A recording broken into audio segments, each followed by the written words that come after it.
Live. Everywhere. On netrootsradio.com.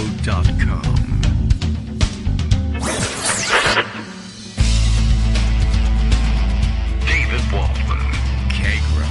In the morning. Now, here's David Waldman. Hey, good morning, everybody. How you doing? It is Thursday, January 11th, 2024. Time for another show. It now occurs to me that I didn't do the usual morning Skype test to make sure that everything was A-OK. And we know we'll have Greg calling in, and that could be the test, of course. Or we could all just sit by and I could call Skype with a test call and make sure that it's awake. Or we just roll the dice. What do you think? I think it would be a little disruptive to do the call. Not that it's super annoying or anything. It's just like having any regular call. But I don't know. Now that's on my mind and I'm not going to be able to shake it. So, all right, fingers crossed. If it doesn't work right away, all right, we'll do the thing. We'll do the thing, I guess. I don't know. Just to make sure that it works. Fine. Sure. Let's all do it now. It's going to make a little hiccup in the music and then a little ringy-dingy noise. And I just feel like Hello. We'll go. Welcome to Skype Hello. Call Testing Service. Hi. Thank you. After the beep, please record a message. We should record a message. We should record a whole podcast. All right, no, I'm not even going to bother with that. All right, well, everything is in working order. Would have been just fine, I'm sure, had Greg called without having done the test. But it has hiccuped before, and it causes annoyance, and it will cost us a near minute of Greg's lineup of his Raft O stories. And is there any reason we should have to endure that? I think not. Okay, I do notice, though, that Skype is not open on my laptop, but okay, everything is okay. It's up and awake, and Justice has his thoughts for the day. What's on your mind today, Justice? Let's see, Elon Musk, I imagine. Not Musk Ox, that guy. He's ridiculous, but Elon Musk is a replacement theory xenophobe, true, okay, and he has government contracts. Why? Oh, that's just a good question. That's a good story that we ought to be investigating. I don't do investigations, I don't think. I've investigated some things before, more like what happens if the motion to proceed, okay, well, all right, and what else have we got here? Intro says, if Hunter doesn't have any balls, and I believe that was that Lauren Boebert accusing him of not having any balls for some reason, which, I mean, she's been checking people lately at the musicals to see whether, was it Lauren Boebert? Nancy Mace, even worse, because, who knows? Now we got like 2 or 3 of them creeping around checking people. Okay, Nancy Mace, the super moderate, says Hunter doesn't have any balls. Why do they keep showing them in Congress? Okay. Yeah, that's a story. I didn't really have any plans for that one. And there's Greg chiming in. Yep, moderate Nancy Mace. Just, I didn't have any plans for covering that one, but that's a story. And I'm sure actually it's probably on Greg's list because Hunter Biden showed up during one of the hearings of it was the Government Oversight Committee, not the fake weaponization of the federal government one. That's Jim Jordan's fake committee. And this one had Comer presiding. So I assume it was government oversight. And you remember there was a whole contest of, well, we're gonna have him in and demand he come in and give a closed door interview so he can be interrogated. And he said, well, I'll come and I'll testify openly. Put me in front of America. Show everybody what you've got on me. And no, we didn't want to do it that way. So he showed up and embarrassed them. And there's a whole series of logistics that we could and should report on. And I'm sure that we'll get around to that story. But if not, one of these days we'll circle back to it. It's not super important because, of course, Hunter Biden has nothing to do with anything. And so therefore, I don't know. We don't encourage these guys by doing this, but I guess it was an opportunity for Nancy Mace to get in the news again by saying balls. Oh my God! Which I think you can get away with that one on television too, and therefore we'll get away with it here as well. Even though it's clear that we're not referring to sports balls, we all understand exactly what we're talking about, and yet I don't know. Technicality says we can get that on the air. All right, Skype is working. That means we're able to answer the phone quickly and efficiently and turn it over to Greg. Maybe he has something important to say about Nancy Mace, or maybe he just says, this is a stupid story. Let's get to something real. Good morning, Greg. How you doing? Hey, good morning. See, the whole thing is today is a split screen Thursday, Okay. right? Because I Right, was on right. what used to be called Twitter, and I still call it Twitter.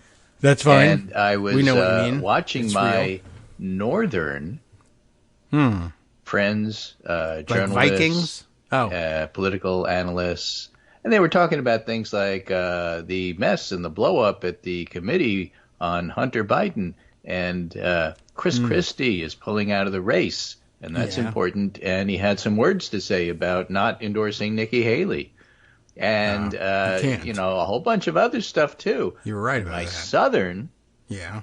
political reporters and friends were, oh my God, Nick Saban is retiring. Yeah.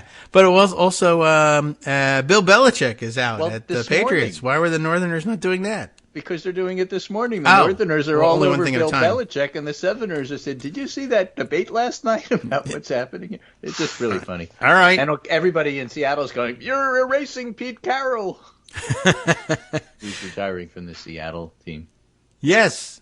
I guess. I don't know. I assume you're right about that. How So, would you say that people- you are? Yeah, well, people You care are. about different things in different places. And, Yeah, okay. All politics is local, I and this get is just you. a perfect example of it. Right. I did see chatter about both of those things and say, well, that's not our show. But I guess, they're certainly big enough figures that we would say something. No, it's at just some funny point, because the very right? same people who you'd think Yeah. would be all over Chris Christie is like, Nick Saban, Yeah. Well. Leroy Jenkins. Yeah. You were right about Chris Christie. I don't know if any of us said, oh, well, he'll probably drop out today. I don't think we predicted that. But you were right in saying, yeah, he's not going to be able to endorse or have anything to say when he does drop out. You were clear about that because everybody knew that was eventually coming. Right? It had to with his numbers. But you said when he does, he's not going to be able to endorse Nikki Haley. And No, he then basically you're said, right. I can't endorse Nikki Haley unless she agrees not to be his vice president. He basically said that. And the funny thing about his pulling out was that there was Oh, that a was the hotline. reason. Oh, okay. And he was heard to whisper as he was starting to get a call from Ron DeSantis. Okay. All right. And he says on the hot mic, look, Haley isn't up to this. She's going to get smoked. All right. And then I got a call from Ron DeSantis. He's terrified. And then they cut off. He was going to say he's terrified. I'm going to endorse Haley. Well, don't worry about that, Ron, robot. But that's not what happened. So Okay. we have Iowa and New Hampshire. I just thought I'd tell you some interesting factoids about right. what's going here. Talk about split screen. The second little vignette I sent you is the 2016 GOP primary electorate, just for information. Oh, we don't know all right. who's going to show up in 2024. That's especially true in Iowa because every weather you have to report I show see, up. it just keeps getting colder. Right. You can't -6, caucus by Zoom. -9. I mean, these are real temperatures here. I think they're fake. Minus. That's not a real thing. You go out there and tell me it's fake. It's very cold, but what's a minus? That doesn't make any sense. A minus is I know. like, I don't know if I'm really going to this. Yeah. I don't know if my car will start. That- if I get yeah. there, I don't know if my car will start to let me get home. I'm not sure I'm doing this. When they speak of negative temperatures, I'm like, well, what that means There's to me some is I negative can't tell you. connotations Well, that there's go that. along with this primary. I but, can't tell you know, what negative temperature is, though. I won't go out in it. Yeah, part of it That is means the I'm weather. not going. So, 2016 GOP primary electorate in Yes. Iowa. Right, that thing. 16. Got it. 64% were evangelical, 20% okay. independent, and 14% moderate. 64% evangelical. In New Hampshire, I in see. 2016, 42% were independent, 25% were evangelical, and 27% were moderate. And right there, you could see why Nikki Haley has a better chance in New Hampshire than she does in Iowa. Yeah, I guess so, right? She's not, I guess, super popular among evangelicals, although That's Trump country. I guess so. That's where they land. And with those numbers, South there's no way Carolina's Trump's kind of not winning. evangelical, but she's not there anymore. Trump is going to wind up getting a bigger percentage of the Iowa caucus, most likely, than anybody, including George W. Bush. All right, I think. I don't know. Is that Yeah, well, more evidence of the meaninglessness of Iowa, I guess. But Well, the meaningless of the term evangelical, which is Oh! now I'm you know, even better. I don't go to church, but I absolutely worship Donald Trump. I guess that now counts as evangelical, and it really, well, I don't know, it shouldn't, but it's a whole different thing. Yeah, that's true. I Meanwhile, worship there was Trump. an Iowa Wow. debate last night, and it didn't go I well. heard that they did have one. It was between Nikki Haley and Ron DeSantis, and neither one can really stand being on the screen for that long. When you only have two people debating, you have to look at both of them for like half of the time. Was it literally just them? I Yeah. didn't see any of it. Okay. Oh, yeah. It was just All right. them. Huh. That's They're interesting. the only ones that qualified. Oh, okay. Because, I'm just used to the Republican debates being 15 people. I know. Well, that's how it started, and then it Yeah. got down. It was 6, and then Well, it was yeah, 4, usually. and now it's I 2. thought they must still have more than 2, but I guess not really. Well, they have 3, but the invisible one wasn't there. Ron DeSantis was there, and Nikki Haley was there, one's but Donald invisible? Trump wasn't. Let me give you a Okay. sense of how that was covered, Yes. Please. which gives you an idea. Was it covered? That's great. Wonderful. of what's going on, which I thought was actually rather interesting. Okay. For example, I will listen then.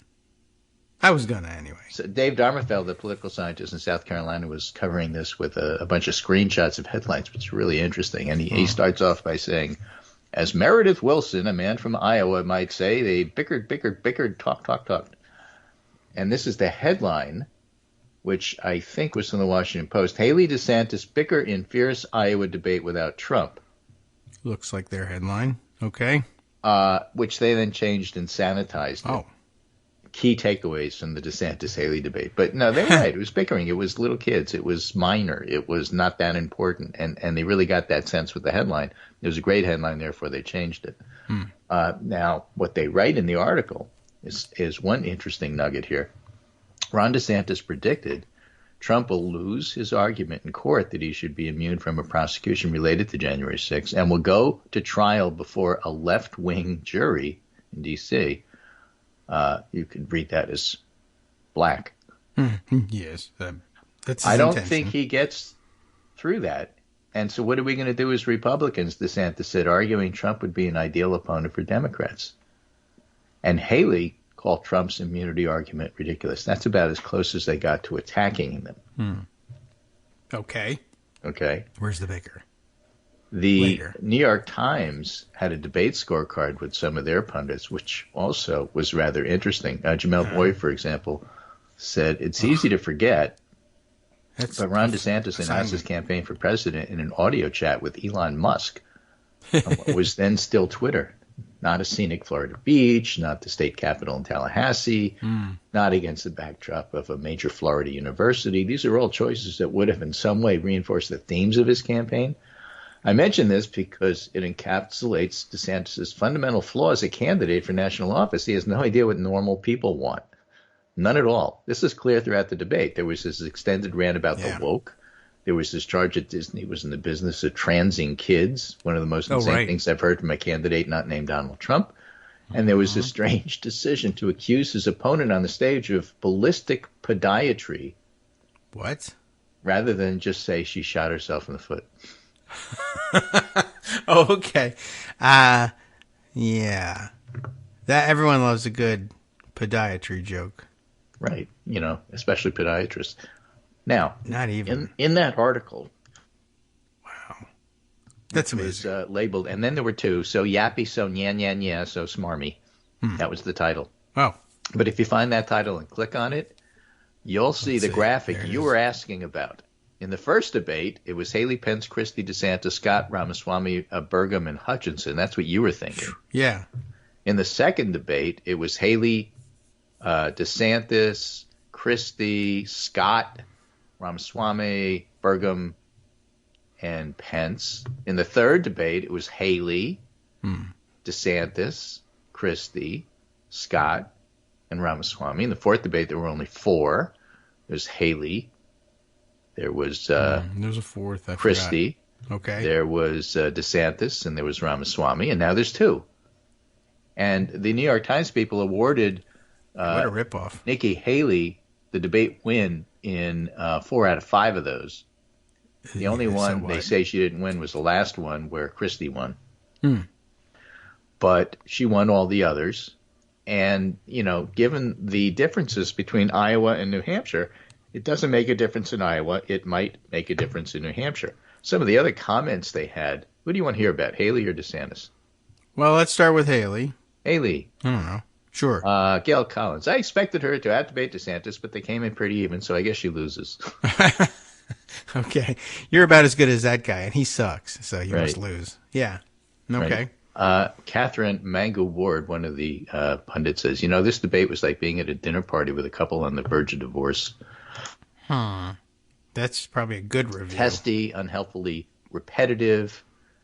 Asked about the proper role of the government, DeSantis said the proper role of government, if it means anything, is to protect our kids, and went on to defend picking fights and favorites in a series of culture war battles. Asked the same question, she said government was intended to secure the rights and freedoms of the people. She could have added, and that's why, of course, why we fought the Civil War. It's the same comment. And, people have stepped back and, looked at the bigger picture here and said, look, Haley is very scripted. She's very practiced at debates, but, she doesn't deviate. And that's hard when you get hit with something you weren't expecting. Okay. At the same time, her entire campaign is on a shoestring and built for New Hampshire. She's not investing in Iowa. She's not investing in South Carolina or anywhere else. In contrast, Trump is active everywhere. I mean, not really a contest. It just sort of looks like a contest because we're talking on occasion about New Hampshire. Other than that, no. Yeah. I was just thinking of how disappointing that must be for regular Republicans, I guess, or even lunatic Republicans for that matter, just looking at the debate stage and seeing there are two candidates on it at this point. They haven't even had the Iowa caucus yet. They're down to two, and neither one of them have any chance whatsoever winning. It's just like a fake event. What Ross Stott had said about DeSantis, one of the pundits that was scoring this debate, said, DeSantis got a couple of lines in, but peeling a few voters away from Haley gets him at best a distant second in Iowa. So even a victory on points adds up to a failure. It's a strategic failure. Sure. Neither one of them have anything. There's nothing to gain, but all right.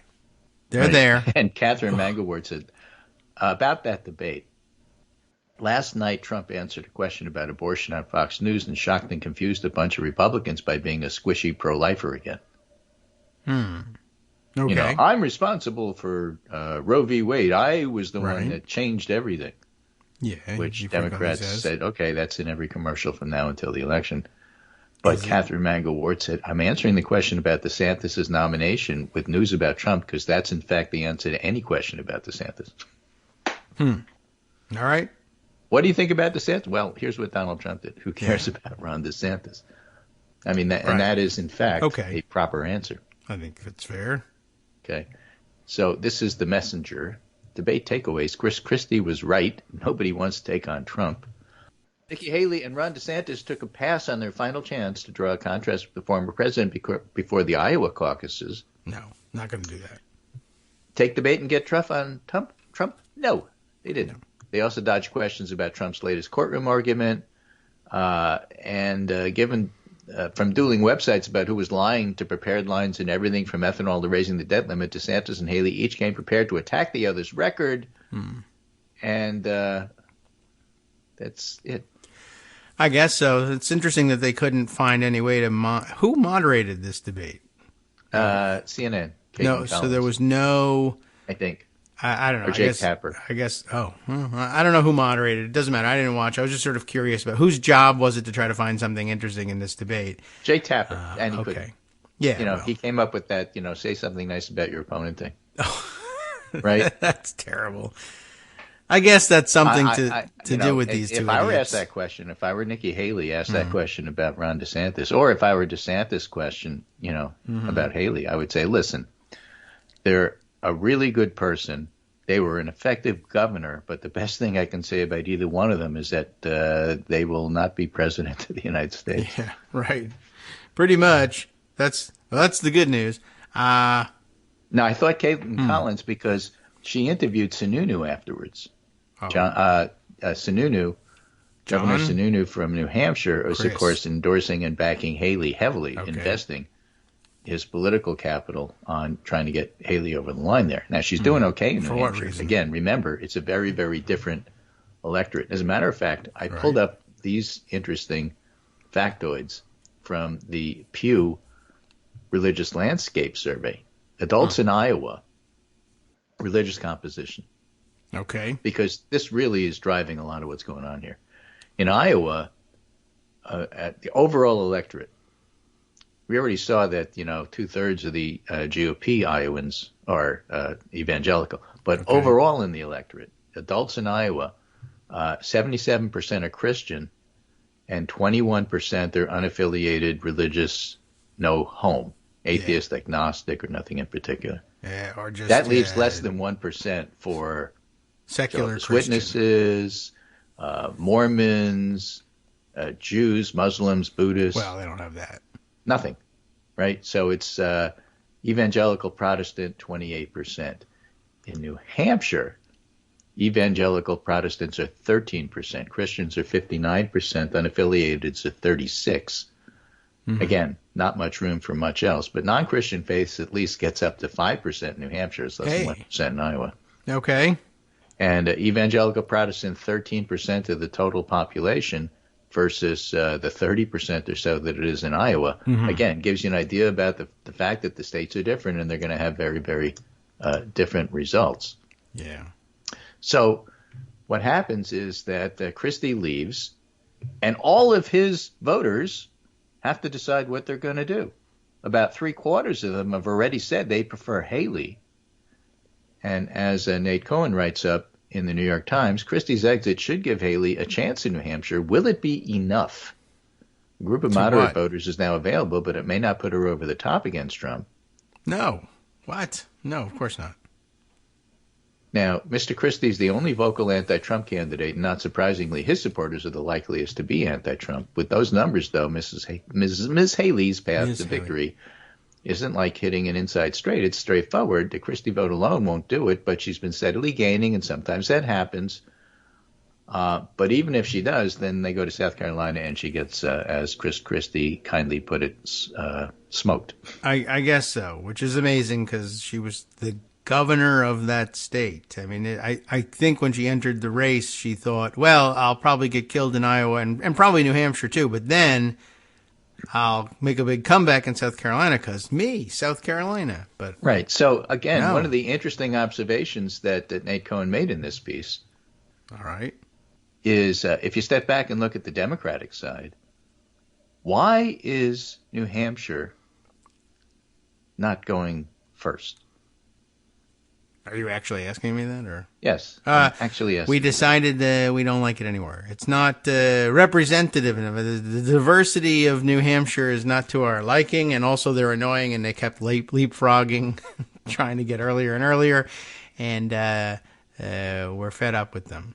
Right, and so Nate Cohen says, as far as the GOP part of it goes, Nikki Haley's appeal in New Hampshire is concentrated among highly educated and moderate voters, and they represent an outsized share of the electorate in New Hampshire, and also the supported registered independents. See, the point I'm making is that even on the Republican side, New Hampshire is not representative of America as a whole or the party. I see, yes. There's really no reason for New Hampshire to be going first, because on the Democratic side, we know it doesn't represent the party, and it turns out on the Republican side, it doesn't represent the party. Well, how interesting.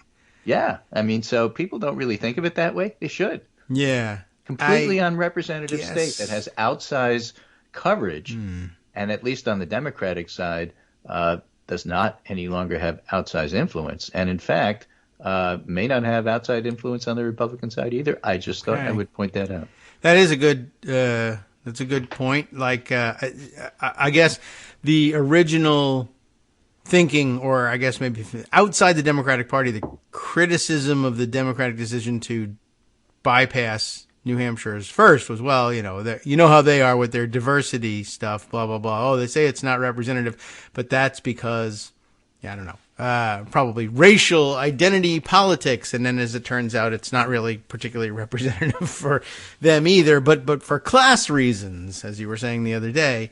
But they're not yet ready to admit that. I guess, all right. Well, we need to work on beefing up the diner infrastructure of other states then and let them go Right. first. Now, the argument which one can still make about Iowa and New Hampshire being important is because they're small. Yes. And because they're small, as in the Bill Clinton, Jimmy Carter days, it means that the candidates have to do your laundry and spend a lot of time with you individually. Yes. Bad for Especially the laundry true in New industry, Hampshire, where everybody's part of the legislature. But, the point is in Ohio, pick another state, North Carolina. Oh, okay. It's just not small enough to allow you to get the one-on-one stuff that lets a person ask Nikki Haley what's the origin of the Civil War, which was a great question that really resonates, And you get that in the small states. You should be able to have those get to be events. up close and personal with the candidate. When you're in a big state, there's these giant rallies, but you don't get to ask them questions. I guess. It's interesting. I mean, you could stage those anywhere. It's an artificial event even in New Hampshire. Well, but you can't. You can't even if you try to threw artificially stage it, you come up with a town hall. Yeah, well, that's and that true. doesn't do it. Well, okay. I thought that, you get it, and then people ask dumb questions. Ken Bone made it through the filter on it. But then you get the scripted Trump town hall that doesn't really do what you want it to do. Yeah, so you're talking The problem about... is with these town halls is you screen everybody so it's not really, what you think it is. So you're saying you have to do it at a you have to do donut a small giveaway campaign somewhere. event with 25 people in a high school, cafetorium. House, That right. kind of Okay. I guess so. Although, it is kind of interesting and weird. Like, why can't you go to Minnesota? You can't go to California and do that and just speak to 25 people. The state's too big. I guess so. There's nowhere you can go with there fewer than 24 people within 100 feet of you, I guess. But, yeah, and I guess you can't sort of show up at a place because the crowds are just bigger elsewhere. I don't know. But it feels like, well, okay, whatever. You guys insist on doing that. That's fine. And also it's snowy and cheery and stuff. Yeah. Hi, everybody. It's me, David Waldman. Yes, the same guy who interrupts you all the time. Interrupting you one more time just to tell you again, another reminder that your contributions are what keep this show on the air, and Patreon.com, Patreon.com, is still among the easiest ways to make the sustaining subscription donations that keep us afloat.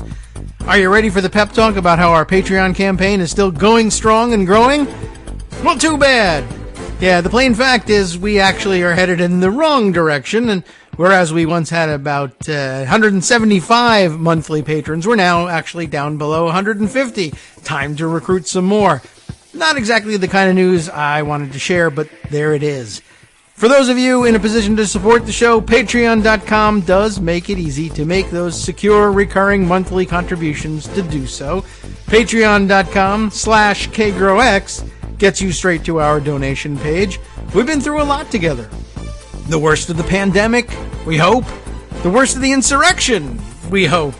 So go ahead and treat yourself. You don't need an excuse. Give yourself the gift of a little something you enjoy in life. Support the show. And of course, if you happen to prefer using PayPal or even the Square Cash app, we're up and running on those options too. So thanks again, everyone, for all your support. We couldn't, or at least shouldn't, do it without you. Hope you'll be on board soon too. Thanks for all your support.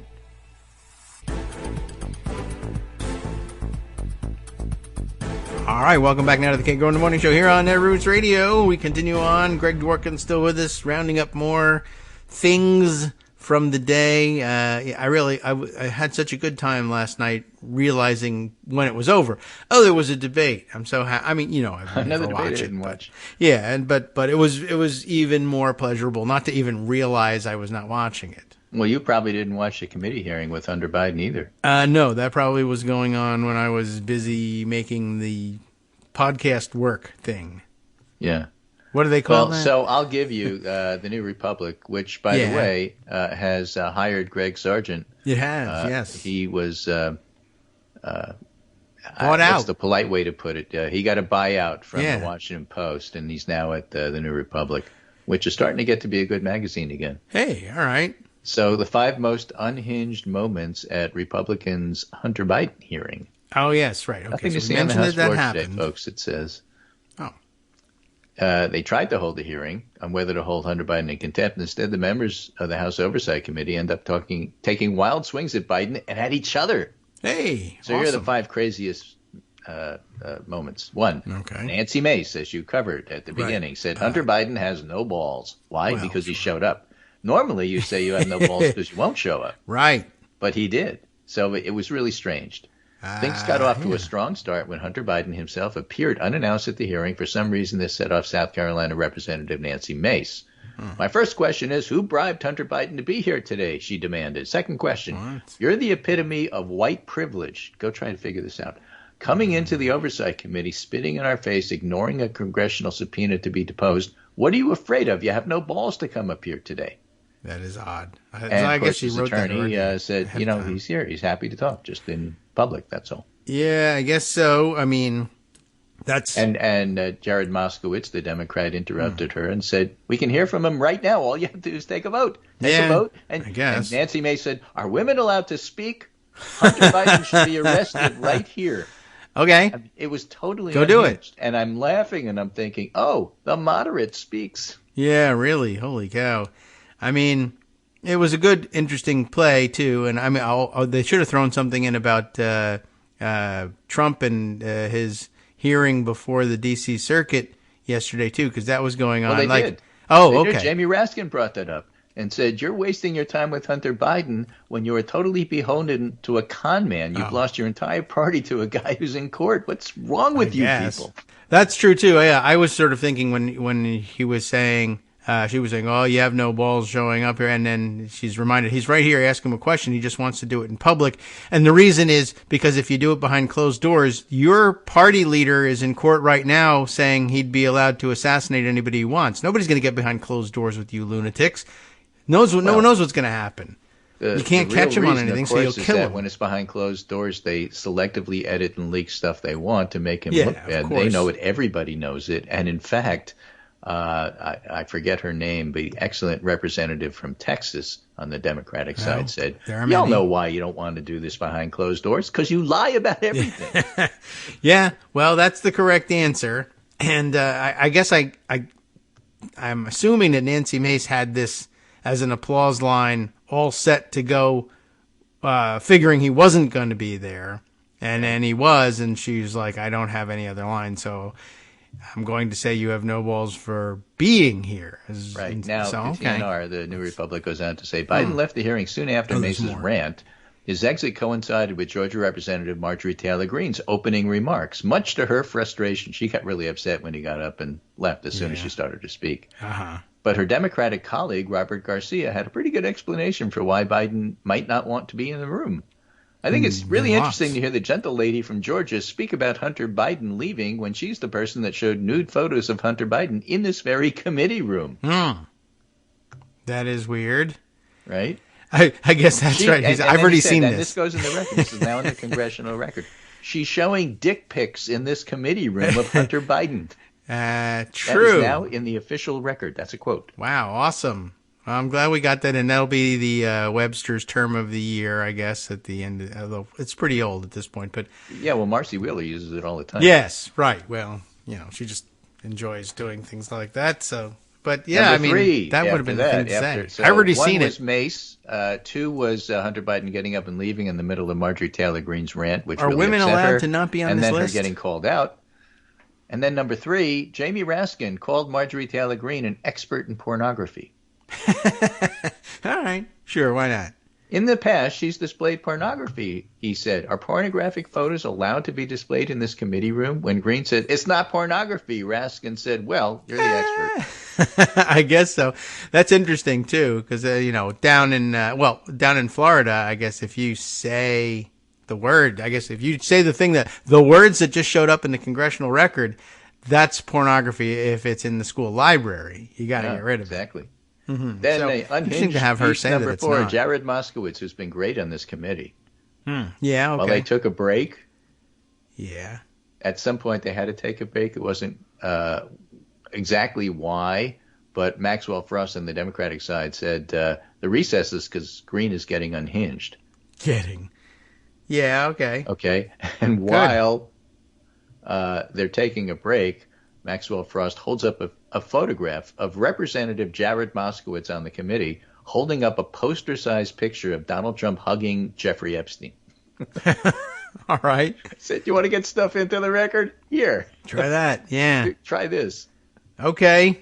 And then, number 5, Republicans accidentally gave away their own game. Toward the end of the hearing, Moskowitz pointed out if the issues that Biden won't testify, it could easily be resolved right then and there. Biden's at the hearing, take a vote. But when Moskowitz asked for a show of hands from people who wanted to hear Biden's testimony, almost no Republicans raised their hand. I'm a visual learner, Moskowitz quipped, and the visual is clear. Nobody over there wants to hear from the witness. The majority of my colleagues over there, including the chairman, don't want to hear what the American people watching. Right. Right. So that basically is what's going on there. Big win for Hunter Biden from the PR point of view. It's a meaningless committee, of course. The whole thing is meaningless. Yeah. But if you want visuals, I see a lot of times, some sort of staged nonsense from moderate Nancy Mace or even more moderate Marjorie Taylor Greene. Yeah. And the media awards them a win on the basis of, well, they could use these sound bites on Fox News and they got exactly what they wanted. This is not getting exactly what they wanted. Yeah.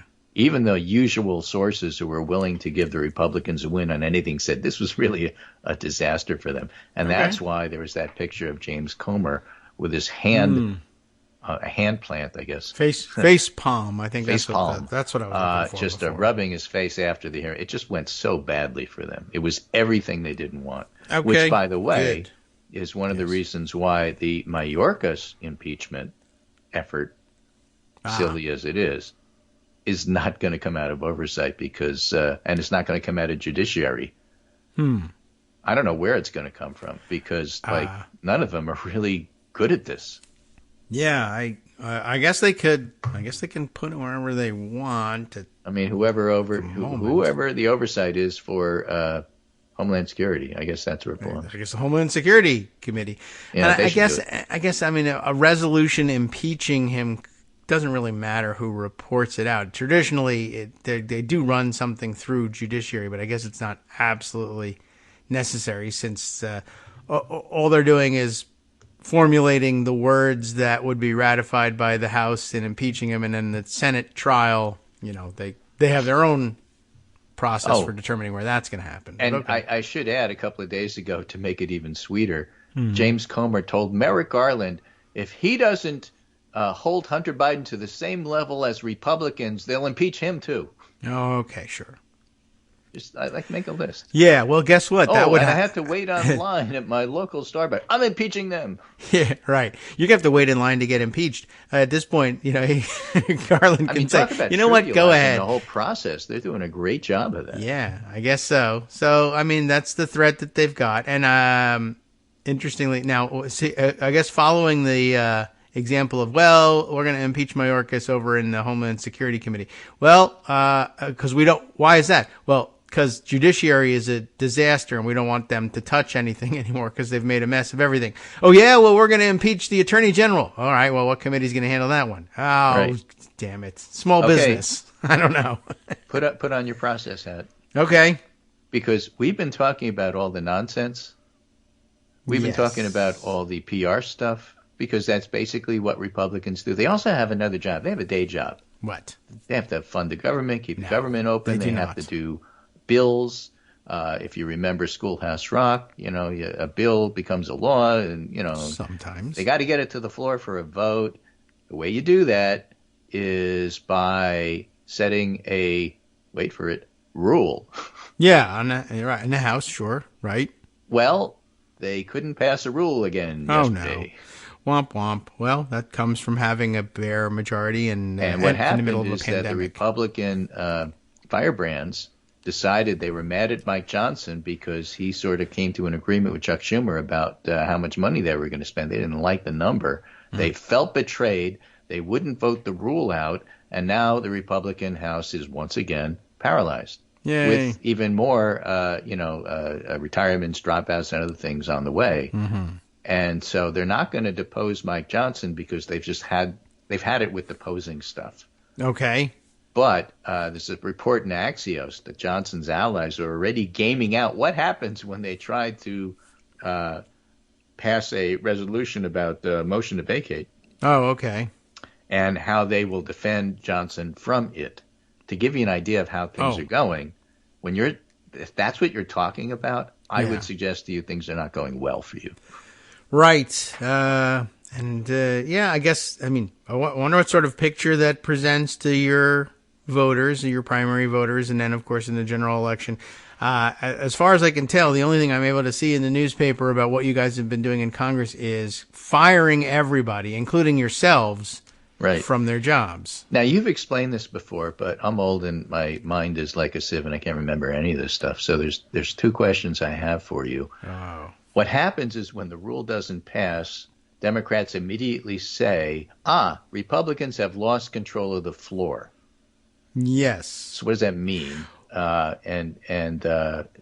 You suspend the rules to get stuff passed. And why is that so dangerous? Because then Democrats can offer amendments, and that's what they mean about losing control of the floor. Is that what they're talking about? Well, yes. Although, yes, what would happen is ordinarily, I guess, if you bring up a rule and you can't pass the rule, what they'll usually do then is just simply withdraw the bill and not move forward on that. Yeah, because if you leave it as the pending business, it gives the Democrats the opportunity to try to amend the rule or offer a rule of their own, which, usually means a different procedure that would be advantageous to the Democrats if they could get it passed, which ordinarily it's not a huge threat. It's one thing for Republicans not to vote for their own rules. And it's a big deal when they do that because it causes problems. But that doesn't mean they're going to switch sides and vote for the Democratic Frustrated rule. moderates like Nancy Mace could in theory vote with the Democrats, but that ain't happening. Yeah. So anyway, they can avoid the whole thing by simply withdrawing the bill. Moderates. Right. But then, that causes issues of its own, not getting these things done. But, they really lose control of the floor if they insist on bringing this bill anyway, but under a Democratic rule or a rule supported mostly by Democrats. But even when they pull the bill from the floor, they lose control of the floor because this is what they wanted to be passing today, and now it isn't. So they don't necessarily, by pulling the bill, they don't lose control of the floor to the Democrats. They simply lose their ability to do the thing they wanted to do that day. That's less drastic. So and then all the process nerds on Twitter were bringing up this, which is what I need to ask you about, because this is the thing that you told me, and I can never remember. They were saying, this is terrible. Why don't they consider the previous question? Oh. What does that mean? Moving the previous question is usually what they do at the end of debate on something.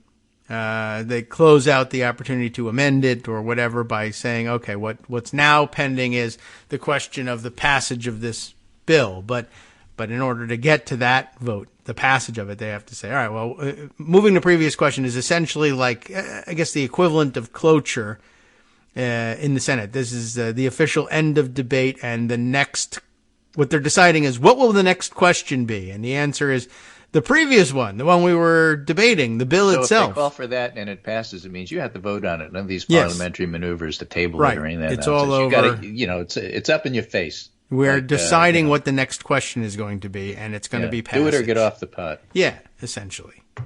Okay, but did that came up yesterday somehow? Yeah, but because nobody knows what's going to happen, because they're, again, as you and Joan are the experts, and I keep looking at this and say, I can't really discuss what the plans are for the Republican conference because I have no idea. They're completely irrational. Yeah. And nobody really knows what happens next, and they can't do anything, and they're incompetent. How are you supposed to game out what happens next? I don't know. I don't know if the previous question has anything to do with it, but okay. Well, anything to force the debate on the floor so that they can start dealing with, the fact that they have to fund the government in 10 days. I guess so. But they got to have a bill first in order for you to, that would be that's what the if they did? question. They don't have a rule that could pass that would get the bill onto the floor. And so what happens now? Well, that's really why this whole debate. Yes. All right. Have they even tried to pass? Was it a rule for the? There was a rule for things like, let's look at the electric vehicle number of charging stations, something really vital. Yeah. Okay. So they're just. I guess they probably weren't protesting that rule. They were just mad at Johnson and said, "We're going to close the floor down until you agree to do what we want, which is we want you to make the Senate and the White House agree with us. And if you don't, we're mad at you and we'll get rid of you like we did Kevin McCarthy, who also couldn't make the White House and the Senate do what we want." Yeah. That's what this is. And so what do you do with that? I don't know. I mean, in the meantime, you don't increase the number of electric vehicle charging stations. That's for sure. I guess wow, that was huge. That's going to make Mike Johnson so sad that they weren't able to do that thing. And there were a couple other things that were, tied up in this. None of them essential. It was completely a that's protest just the work based of the on the day. fact that Mike Johnson agreed with Chuck Schumer about numbers that the conservative firebrands didn't want to pay for. All right, so they made news out of it. I mean, there's no other way to make news with the bills that were on the floor that day. But until you can figure out how rules pass, nothing happens. I mean, basically, it's like, okay, it's a blockade. Yeah, like Tommy Tuberville and the military promotions. Except these are also it's a blockade that people don't care about at the moment. But okay, so we're going to make sure nothing gets done. And by the way, even if we fail and the things that we wanted to block from getting done get done, no one cares about those things either. Oh, well, so was it re-election you said you wanted? Okay, well, no, you can't even do the simple things. But all right. So they're getting ready to have their revolt against the spending deal by revolting against whatever other things there are to revolt against. I got it. All right. It's a thing you could do. And it doesn't cost you much because no one knew that this electric vehicle charging station bill was coming or anything. Well, I don't mind telling you. I don't understand. I think what they were doing, it was a bill to prevent charging stations because they don't like electric vehicles. I should have realized that. Yeah. Wow. Well, it's interesting that they're even bringing it, but I figured maybe somebody must have told the guy from Iowa that they're powered by ethanol. You have to go back to incandescent light bulb bill. And, maybe. All right. Yeah. Okay. So it was a normal thing that could be happening would be, all right, well, let's have some more electric vehicle charging stations. A Republican thing that could be happening is, no, not only let's not have more, let's wreck the ones that exist. Yeah, exactly. All right. That does make sense. Now, but they'll never block that because, of course, they'll want to wreck those things. Ooh, look how serious they are. They're even passing up the chance to wreck electrification of the vehicles in the United States. Okay. This was what you wanted. I guess next you want to offer a bill that says, you can burn any book you want. You want a rule for that? Oh, phooey. Now I got to vote for a rule. Right. And then I have to bring up this at the very end because you always have to end with something pleasant. This is Tennessee, Action News 5. Collierville school board member resigns following Target shoplifting charges. Where? Collierville, Tennessee. Oh, okay. What makes it interesting is that she's a Moms for Liberty school board person. Sure. Well, of course, right. She's I'm at liberty to shoplift, is what she thought. Right. Okay. Cool. Wait. So is that all right? Did you say you put that in the list? I still have the other. The very, picture. very there bottom she of is. the list there. The Moms for Liberty are having a tough go of it these days. As it turns out, they're really actually terrible people who are unprepared for this task. Huh. Yeah. That's weird. Okay, so shoplifting at Target, that's, I guess that's a fine place to shoplift. I don't advocate shoplifting, but... She resigned for family reasons. Shelby County school board races are nonpartisan, says Ross Story, but Blair received contributions to her mostly self-financed campaign from Patricia Woodard, the treasurer of the local chapter of Moms for Liberty, and mirrored that far-right group's complaints about educational materials that didn't reflect the kind of agenda that the House Oversight Committee would approve of. Yes. Well, that is interesting. Or did approve. Maybe the problem is they would approve of it. Ah, yeah, right. And some of it was Marjorie Taylor Greene's visuals that were provided. Right. The fact that, The fact I'm that gonna she look was at that one. considering starting a Moms for Liberty in Prison chapter is complete hearsay. Well, they'll be looking for liberty if they can get it, but it's just not available. All right, so self-financed campaign, but shoplifting at Target. Maybe I guess she Well, that's went how and you got it finance over it. her head. Oh yeah, maybe that's right. She was shoplifting. I was shoplifting school Yard supplies. signs. Leave me alone. I'm doing it for my community. Yeah. I guess that could be it. All right. Well, law abiding, yada yada, something, and total value of the merchandise stolen was $728.61. There you go. All right. Oh, and I think today is like closing end civil fraud case, closing arguments. Oh, yes, today. right. Oh, I do mean to cover that. I thought you would probably get to that, so you have. Just to mention There it, you are. I don't know. You know, it I was can interesting. This talk is the about one it.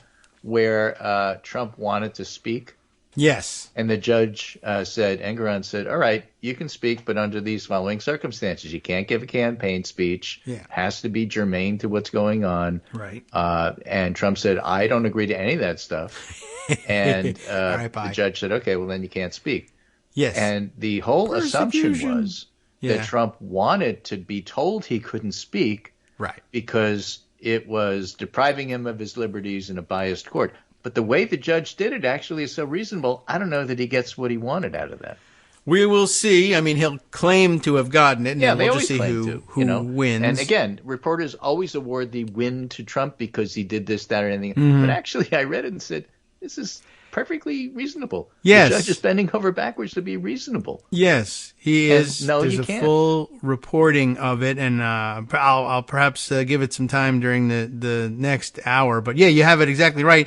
The conditions that the judge put on his speaking were, on their face, totally reasonable. But more than that, they are the same conditions under which any attorney representing any client would be allowed to give their closing arguments. There are things that are allowed in closing arguments that and there are things that are not, just by the rules of the court. You can't and bring he up new restated the stuff rules that of the wasn't court. covered in court with cross-examination, for example. I'm a layman, and I know that. Yeah.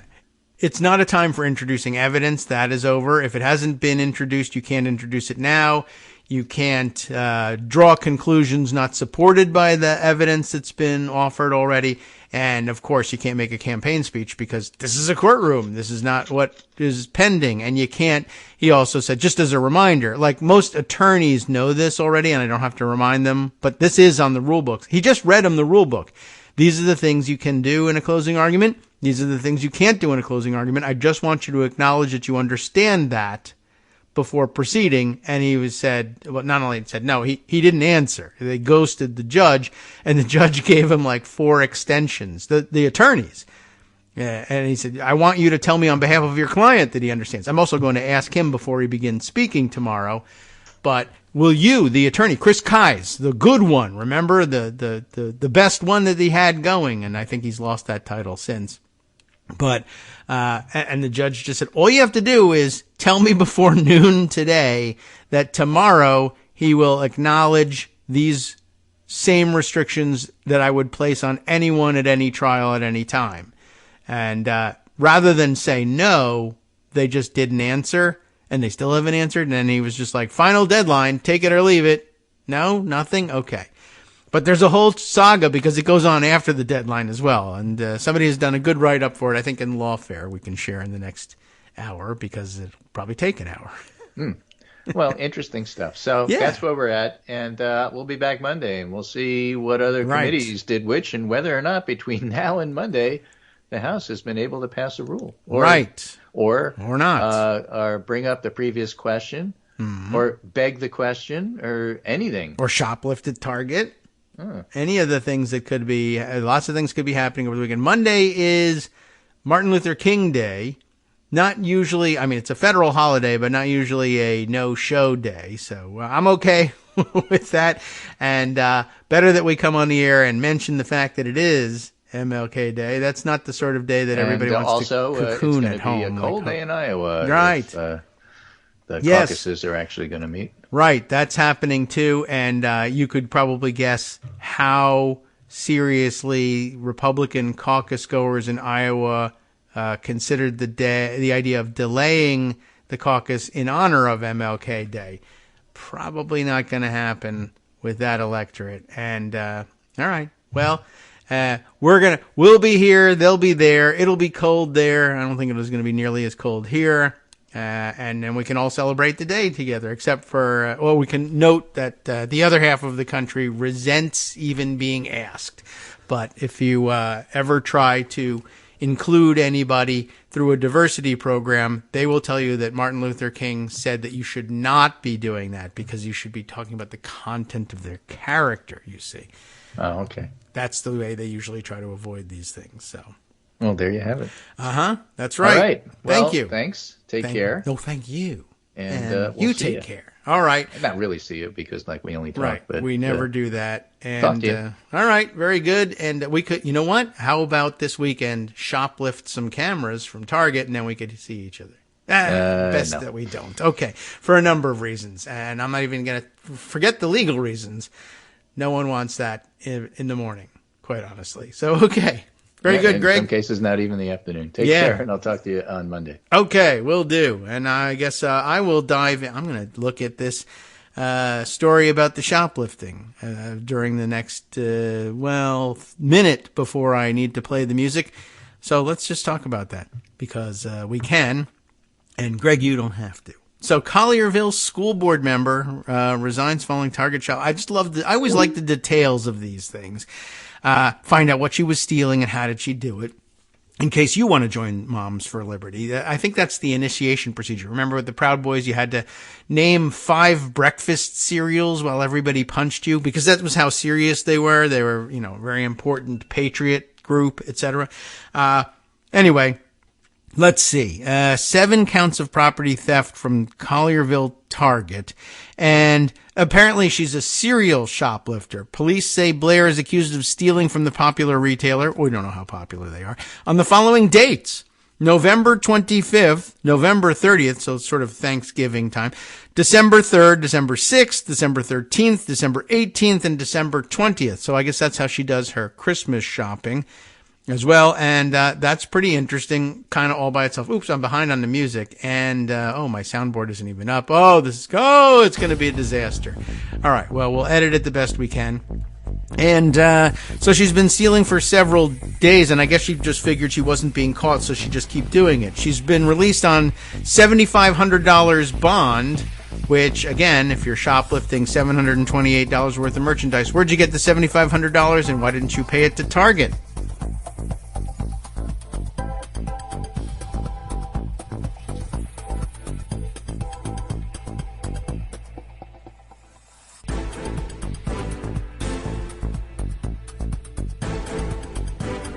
All right, welcome back at last, 100 years later, to the Kagro in the Morning Show. All right, the music, crazy, screwed up. We'll, deal with it in the podcast side of things, see how it comes out. Okay, anyway, I was reading over something over the break, and it was the 1-minute break, and probably the worst possible break for something like this. But Greg sent me this very interesting, I don't know what it is, paper, as it turns out, I guess, because it must be a paper, because it's found at papers.ssrn.com. What is SSRN?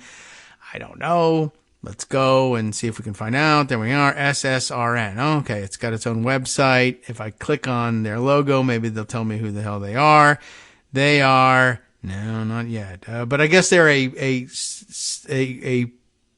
white paper type distribution hub of some kind. I'm sure that somewhere they can tell us what is the SSRN.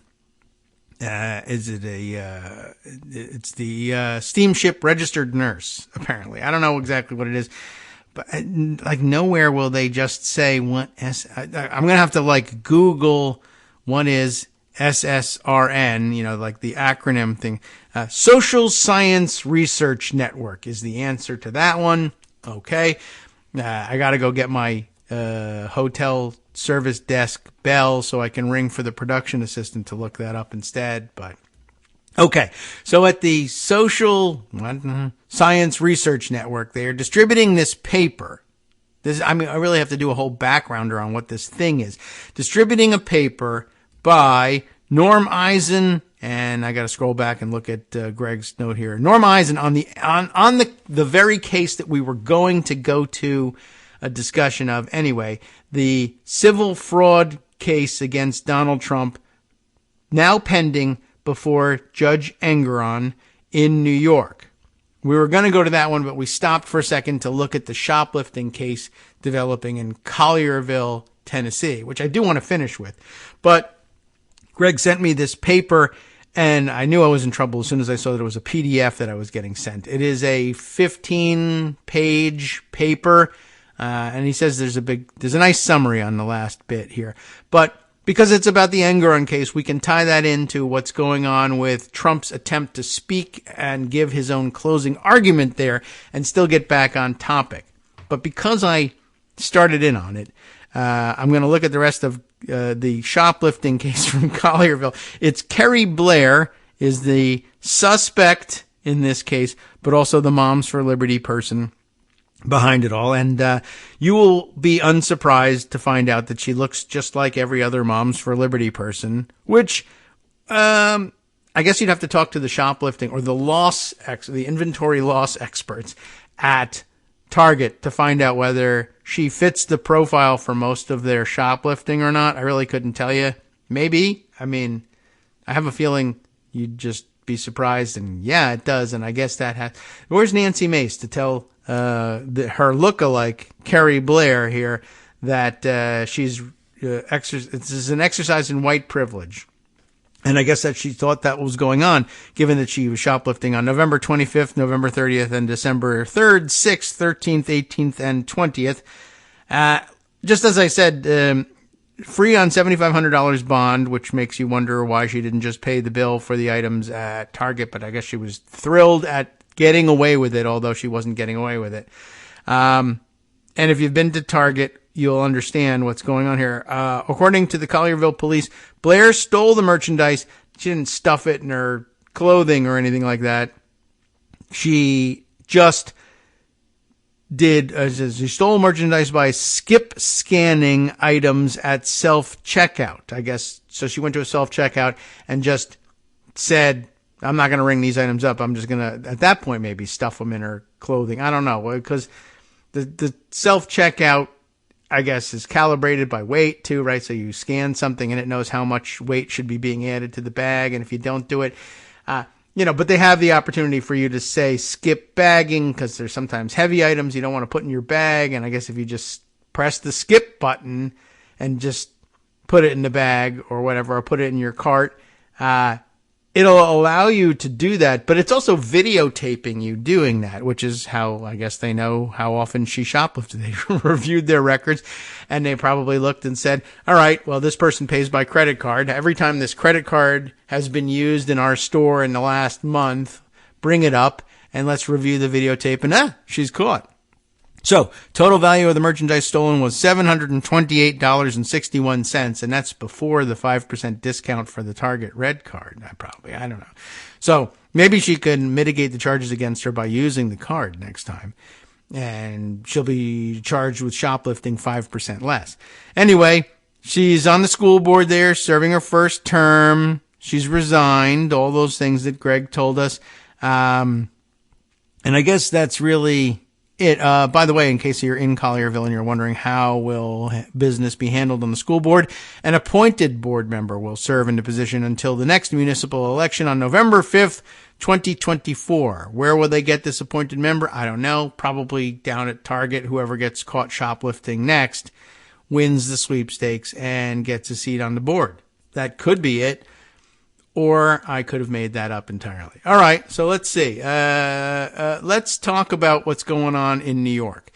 As Greg set it up, yesterday we caught wind of this, although I think it must have started. The ball was rolling for this probably a couple days ago, and we missed it because it probably rang up as a stunt right from the beginning.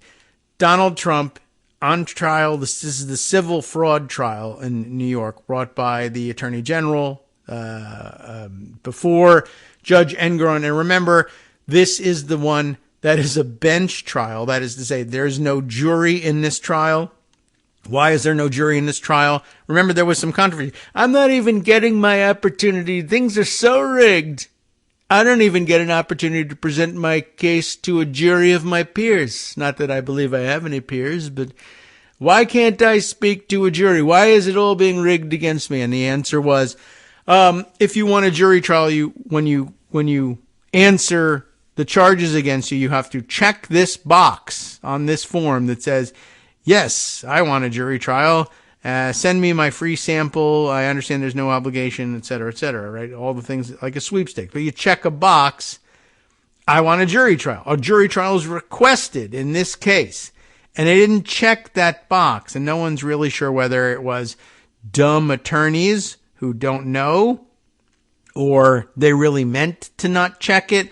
Or I guess now in light of this stunt, you might wonder, well, we could check the box, but it won't make any difference. Like a jury will convict us and then we'll look dumber. So maybe don't check the box. And then a judge will also convict us because there's no chance we're going to convince a judge that we're not actually guilty of this. There's some chance you could convince a jury because they don't really understand the finer points of law, perhaps that some element of the charge hasn't been proven, even though it has, but you could tell them that it hasn't, and if they believe it hasn't, then they can't convict, and sometimes that works. But this case against us is pretty strong, so maybe our best bet is not to opt for a jury trial, have it be a bench trial, then spend the entire trial attacking the judge as biased, and then when he convicts us, we say, see, it was all rigged against us, but you could have chosen a jury trial. Oh, that's what they say, but it really wasn't the case. Anyway, they wanted to set him up as a martyr who's been victimized by a biased judge, and not selecting for a jury trial allowed them, or didn't allow Trump critics to push back and say, look, you were convicted by a jury of your peers. That's all there is to it. Now he can say, whoever heard of a trial that didn't have a jury, And for most people, that probably would ring true. So now I think he's doing the same thing with the closing argument, right? He says, I want to speak during my closing argument. Now, I guess the basics of it are all covered in these articles, but as I said, there's nothing unusual about what happened to Trump here. Any defendant in any case you have the opportunity to be represented by counsel, and the people who are allowed, the universe of people who are allowed to make your closing arguments is limited to the people who have been advocating your case all along. A pro se defendant, that is somebody who was doing is their own lawyer, who's speaking in their own defense all along, can give the closing argument. But ordinarily, no, not during a trial that you've been represented by counsel, at which you've been represented by counsel. However, the judge does have the discretion to vary from that and allow someone else to speak if, in his judgment, it is, it serves the interest of justice to do so, and it won't cause any major disruption in the trial. And basically, Judge Engoron said, well, you know what? I mean, there's not even the possibility of bamboozling the jury by making all sorts of crazy arguments here. I can sort out the wheat from the chaff here because I'm a judge. That's my job. I'd have to do it if I had a jury in this case anyway.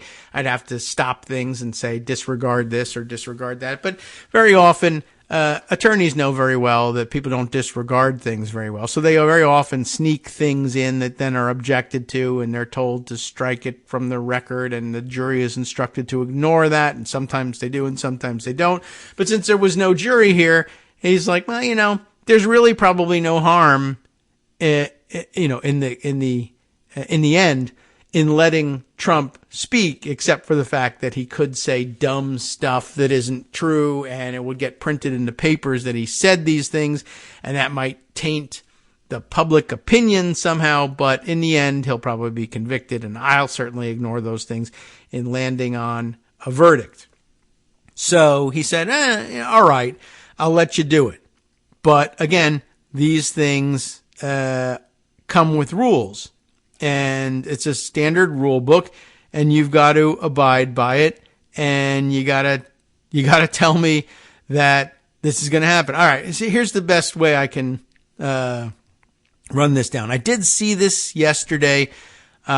Joshua Friedman, again, ubiquitous on Blue Sky, starting publishing a thread of Judge Engoron's description of the terms under which he would permit Trump to deliver a closing argument. And then he says, please enjoy the full 10-page correspondence of Trump's attorney trying to negotiate that court appearance, which is, scheduled. It's going on today. And, I guess that, and later on in the day, I noticed a lawfare, I think, if I can find it again. Oh, I'm sorry. No, it was from Above the Law, the Above the Law blog that eventually summarized the whole thing for us. And just so you know what's going on, we'll take a look. Joe Patrice is the name of the author here of the piece titled The Hilariously Stupid Emails Between Trump's Lawyer and the Judge Over His Closing Argument Request. This, the subheader reads, is a model of how not to get the judge to grant an unusual request. And that's what this was.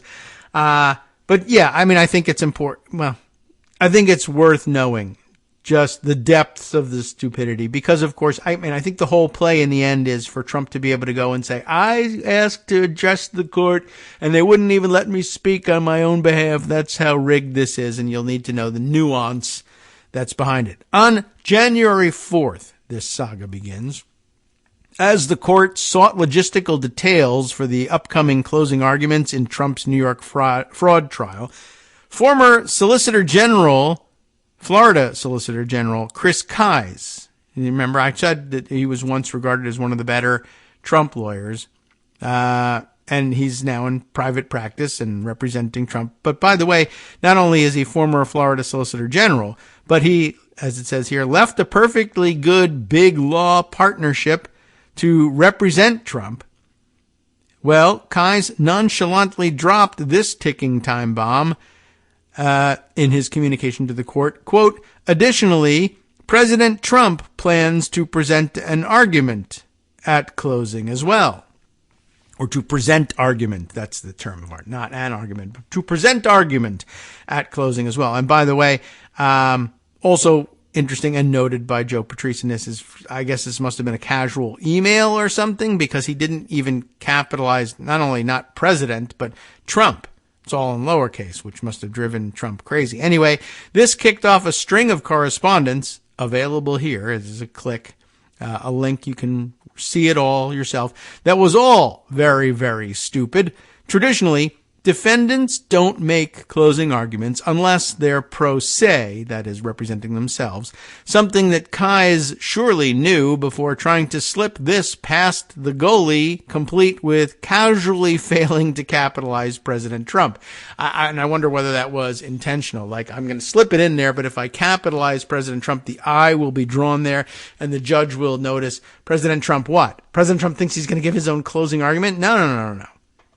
But, I mean, this requires permission from the judge, so slipping it by isn't going to do anything either. Like, he can't just then, if the judge doesn't acknowledge it and say it's okay, and Trump rises to speak during closing arguments, the judge isn't going to just going to say, well, he's standing, so he should just go. He's going to say, well, what do you think you're doing?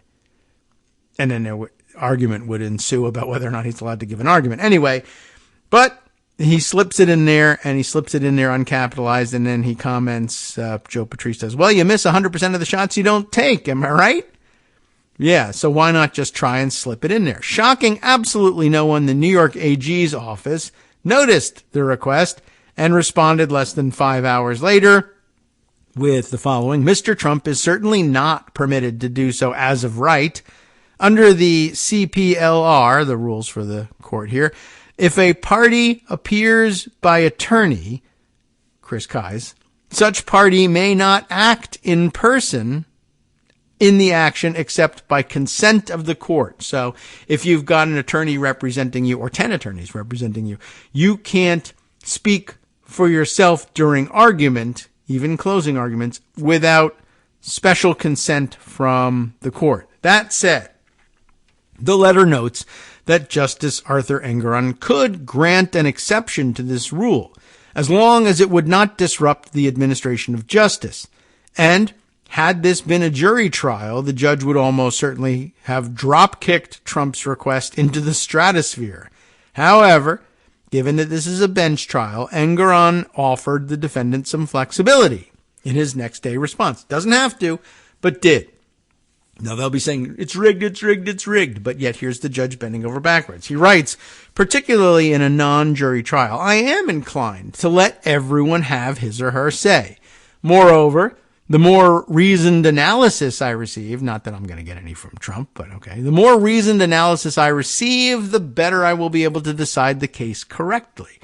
Furthermore, Mr. Trump is the person with by far the most at stake in this enforcement action. So he's actually going to say, yeah, okay, fair enough, writes Patrice, though given the nature of the proceedings up until this point, the judge set a few simple ground rules and would grant the request if and only if, through counsel, by January 9th, 2024, that's yesterday, that would be Tuesday, if and only if, through counsel by 1/9/2024, and by himself personally on the record just before he speaks, he agrees to limit his subjects to what is permissible in a counsel's closing argument, right? It's not that he's setting a few simple ground rules. It's that he's reminding people what are the existing ground rules for closing argument.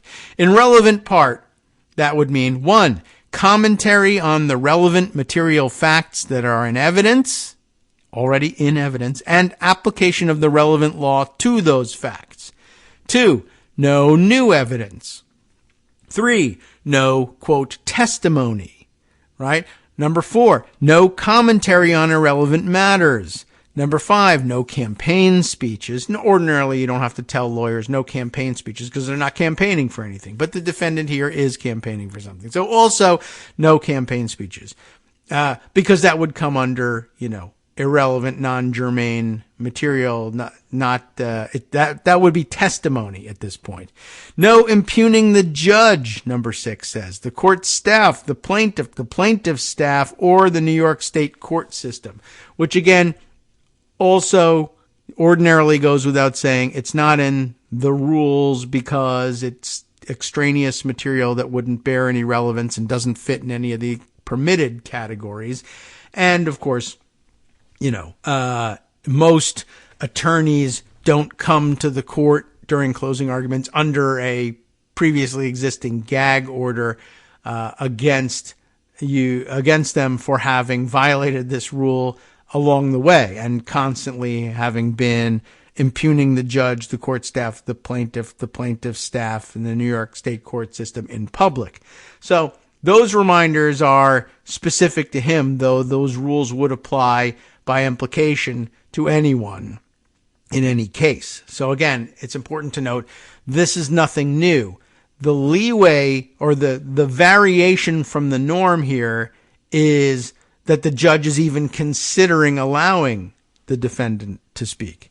So as these are all straightforward rules that frankly apply just as well to every attorney giving a closing argument, Kais would obviously have known before sending his quasi-request. And remember, he doesn't even phrase it as a request. He just says to him, by the way, President Trump will be offering argument. So his quasi-request, Kais would obviously have known that before sending his quasi-request that his client would be asked to adhere to these rules and must therefore have already prepared Trump to know that his request would only have a hope of being granted based on rules like these. Right? Oh, as he says, my sweet summer child, no. Yesterday, January 9th, and it is now 2 days ago, January 9th, Kais replies to the judge, right? Remember, Kais says, I need you to answer me by 1/9/2024. that you say that he'll abide by the rules and that he knows that he'll be asked to say so personally before he speaks. Will you acknowledge this? Well, Kai's replies, among other things, an excerpt from his reply is further. It's basically him saying no. Further, the preconditions and prior restraints you propose, it's not that you proposed them, they're in the rule books already. They were on the rule books before Donald Trump was born. But those restraints that you propose are fraught with ambiguities, creating the substantial likelihood for misinterpretation or unintended violation. For example, the notion that he could not comment on the AG, the plaintiff, is simply untenable. Moreover, given the history of these proceedings, agreement to such ambiguous limitations will no doubt simply create further disagreements, which is really actually a good way of saying, well, all right, let's take you at your word. Why have any of these complications? The best way to avoid the ambiguities and complications is to say, no, he can't give his own summation at trial. You have to do it. But then you're not letting him speak, and that's something First Amendment. So, back to Patrice's commentary here. Just quoting from Kai's here. He could not comment on the AG. What does Kai's think happens in an oral argument? Are Florida closings just diss tracks of the prosecutors? Well, now time becomes important. At 1:23 on the 9th, Engoron writes back to him again. Anyone can comment on the arguments of an opposing party or counsel, but may not seek to impugn their character, right? You can say this whole case against me is circumstantial. You could probably even say this whole case against me is political, because they did try to introduce evidence of that. I don't know whether they got any in or not, but at any rate, but what you can't say is he's a maniac and I can't stand him and I hate his guts and he's a total communist or something like that. Of course, I will apply common sense, Judge Engoron writes, if there is any issue or doubt, but I will not let anyone violate the normal rules of courtroom procedure that govern closing arguments. The limitations I'm imposing in my absolute discretion, by the way, are not subject to further debate. Take it or leave it. Please let me know which. Are you going to take it or leave it? Please let me know by 4 p.m. today. 1/9/2024. Spoiler, Kais did not respond by 4. At 4:16, Judge Engoron denied the request. And at 4:18, Kais asked for an extension. Can we have an extension? No, what you mean? You want to appeal my decision? There's no extension. Please let me know by 4. 4 o'clock comes and goes. 4:16, Engoron says, well, you didn't answer, so here's my decision. I deny the request. 4:18, please give me an extension. Well, usually you ask for those first. This is also when news outlets started to report that Trump was planning to deliver closing arguments. Who leaked this? Perished the thought that Trump's legal team might do it, despite knowing that they had yet to secure approval from the judge. And, yes, an embedded tweet about it.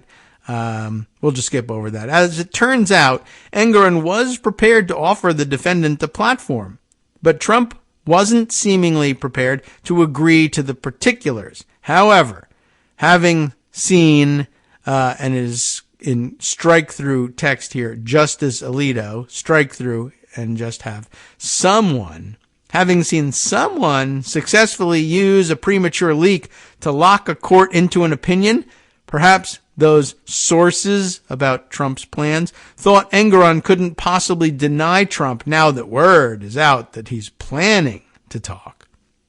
Well, it doesn't really work that way. A few hours after this story started making the rounds, Kais added a request that the closing argument be delayed until January 29th. Why? Because Melania's mother passed away. That's true. We hadn't noted it in the record of the show, but apparently that was in the news the other day. Notably, Kais does not respond to the ground rules issue.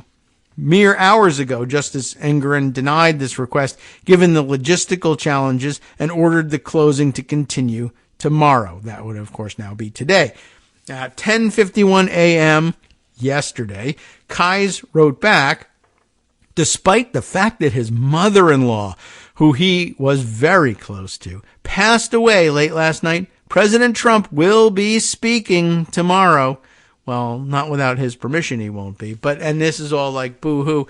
We tried to get you to extend the trial until closing until the 29th because of the passing of his mother-in-law. You said no to that. All right, well, surely you wouldn't deny a grieving man the opportunity to give his own closing argument. Okay. So this is Patrice's conclusion here, or his conclusion about this note from the Trump team. He thinks Trump wrote this, not Kai's. Why does he think so? Well, couching the acquiescence as if he's the one doing the court a favor, right? Even though my mother-in-law died, his mother-in-law died, he'll still be speaking. Well, couching the acquiescence as if he's the one doing the court a favor is a classic art of the deal seminar talk.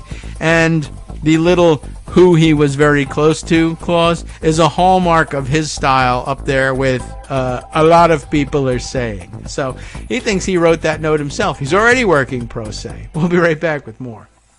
Hi, everybody. It's me, David. Let's change things up from the old fundraising pitch for just a minute and talk instead about how you can be a part of our show. If you've got a smartphone or any other electronic recording device, why not sit down and record a segment for us? Read us an important article and give us your take. Or read one of your own original essays, or even just give us your commentary on something you'd like to share that's important to you. Then send the file to me at kagrox@gmail.com, and I'll try and work it into the show. Short segments, a few minutes in length, are easiest to fit in. And of course, I can't always guarantee that I'll be able to play everything, but if you've ever shouted at your radio or TV about something you wish was being covered, here's your chance to change that. Make the show your own. Send your submissions to me at kagrox@gmail.com.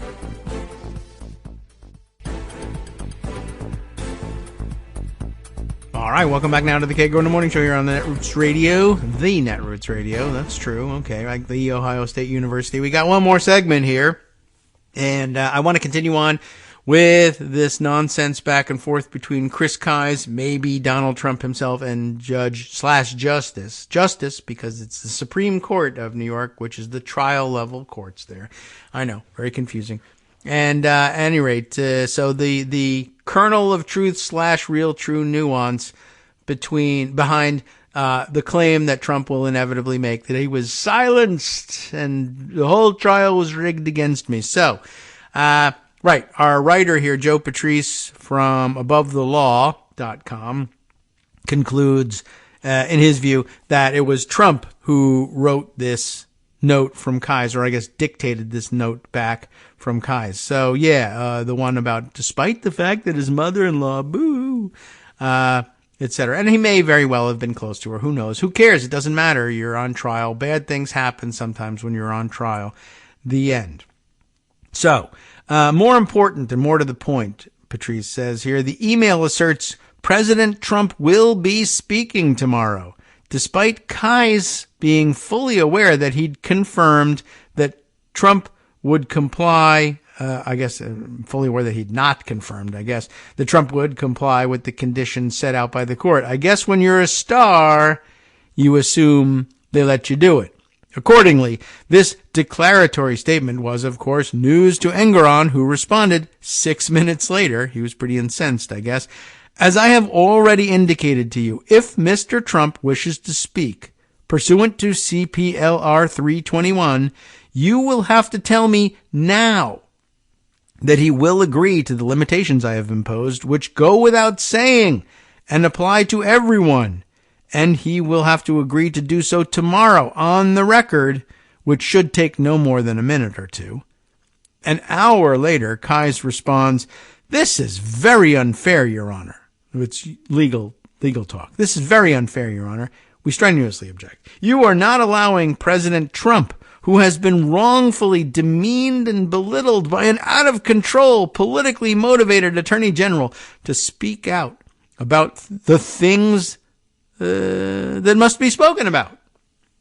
More art of the law right there. Okay, sure. If it weren't for the fact that this isn't in all caps, I'd think Trump hacked Kise's email. to speak about the things that must be spoken about? No lawyer wrote that, period.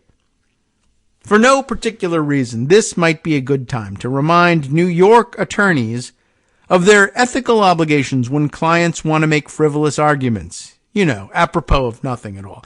Engoron granted Kais another 7 minutes to confirm that Trump would comply with the ground rules if he wanted to speak. And he writes, not having heard from you by the 3rd extended deadline of noon today, the 9th, I assume that Mr. Trump will not agree to the reasonable lawful limits that I have imposed as a precondition to giving a closing statement above and beyond those given by his attorneys, and that therefore he will not be speaking in court tomorrow. Arthur Engoron is a reasonable man at the very end of his rope, y'all, as he puts it. This case can't be over fast enough for his sake. Okay, very interesting.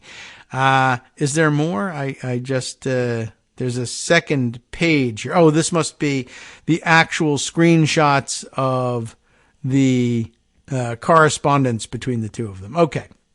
So that's the background on this. I guess I could add the thing that Greg sent, although, as I mentioned, it's like a 16-page white paper. The topic is definitely of interest, and I'll give you that. That is, it is a paper entitled, Did New York Prove Its Civil Fraud Case Against Trump? A Comprehensive Analysis. And it is a 16 report here. But it says the last page is summarized here. I guess I don't know whether he means it is a summary or there's this very large block of text that it looks like maybe he grabbed that last page and is offering it to us as a summary. And we'll take him up on that offer because otherwise it kills the rest of the show and maybe we don't make it all the way. Most likely we don't make it all the way through it. And we can't bring you the other good stuff we have on tap for today. So this is the summary that Greg sent along via Skype. Definitively assessing the court's final ruling must, of course, await its issuance. A wait and see note. From the outside, the case for liability seems well established. The law for the causes of action is straightforward, with ample precedent, and the court's evidentiary rulings appear well-founded. As with any trial, the defense has complained about some of the court's rulings, specifically regarding expert witnesses. But trial courts are given wide latitude in this domain. I see there's footnotes to this too, which just show up as numerals in the middle of the text. I'm doing my best to just skip over those. Perhaps the most colorful judicial behavior has surrounded the gag order preventing comments and insinuations about the judge's clerk. But the appellate division has already declined to intercede there, albeit principally on procedural grounds. And in any event, it is collateral to the liability issues. That makes it highly unlikely that challenges to the gag order would be the basis for overturning the court's eventual order. The rulings that may be the most ripe for appeal are the ones yet to be made regarding the amount of disgorgement and the injunctive relief potentially barring the defendants from future business activities in the Trump entities or in New York altogether. Just to get some of the legal terms of art out of the way here. Disgorgement, right? There may be a ruling regarding the amount of disgorgement that might be subject to appeal. That means how much money will the Trump organization and or Trump himself have to forfeit to someone, either to people who were defrauded or to the state, if the state was the one defrauded in all this, and they are the plaintiff here. How much is it going to cost him? How much is he going to have taken away from him? How much will he be fined by the court? That could be subject to appeal. And, of course, then also the possible barring Trump and other officers of the Trump organization from being involved in a business organized under New York law in the future. The OAG, the Office of Attorney General, asked for disgorgement of approximately $370 million plus interest. As the law provides, the amount of disgorgement is based on the Trump organization's gain as opposed to victim loss. The $370 million consists of $168 million in interest saved on 4 real estate loans, $200 million in profit from the sale of 2 properties, that'd be the old post office and Ferry Point, and $2.5 million in bonuses paid to Weisselberg and McConney. Okay, so that's the basics that Greg grabbed for us, but I guess basically outlining, it looks like a pretty solid case. Trump's probably going to lose. He's going to file an appeal, of course, and the best grounds for appeal will be bickering over the amount of money that he's being fined and arguing over the evidence establishing those numbers. Will he also appeal other things that don't have a good foundation? Yes, probably. But in Eisen's opinion, the strongest grounds would be over the penalty phase and not the conviction. But they'll naturally appeal the conviction as well. Of course, it's not a conviction because it's not a criminal case. We should throw that out there too. All right, let's see. Some other things that I thought I should share with you. There are many. And Adam Serwer had an excellent article about 14th Amendment disqualification. It has still more stuff that needs to be said, although I will note for the record, we'll probably try and get that in here tomorrow, but I'll note for the record, I was very gratified to see him add in print in this article the comment I've been making all along, although I don't know whether he actually took note of my having made it or 10,000 other people made it, or it was just damn obvious out there all along. But along the way, disproving the stupid claim or arguing against the stupid claim that disqualifying Trump is somehow anti-democratic. He makes the note that, yes, we very often enshrine things that are anti-democratic in written constitutions. That's kind of the point of having a written constitution in the first place. There are some things that we want, as he put it, essentially to put outside the realm of, debatable issues that can go back and forth based on popular outcomes. These things need to be enshrined and available as rights to all, regardless of the popularity of the defendant or of the actions in question. So that was helpful and gratifying as well. It's an excellent article and it deserves all the time in the world. Instead, though, let's circle back to a thread I started on the radio thread, I guess, a podcast thread, a live stream thread that we started yesterday in talking about Joseph Ladapo. And we read, I think, was it Philip Bump's piece on him and how essentially setting up the argument of, look, people died of COVID unnecessarily in Florida so that Ron DeSantis could set himself up to run for president, and he's getting clobbered, and it looks like he'll come in third or somehow possibly worse, even though there's only 3 candidates left in Iowa, maybe New Hampshire, maybe both.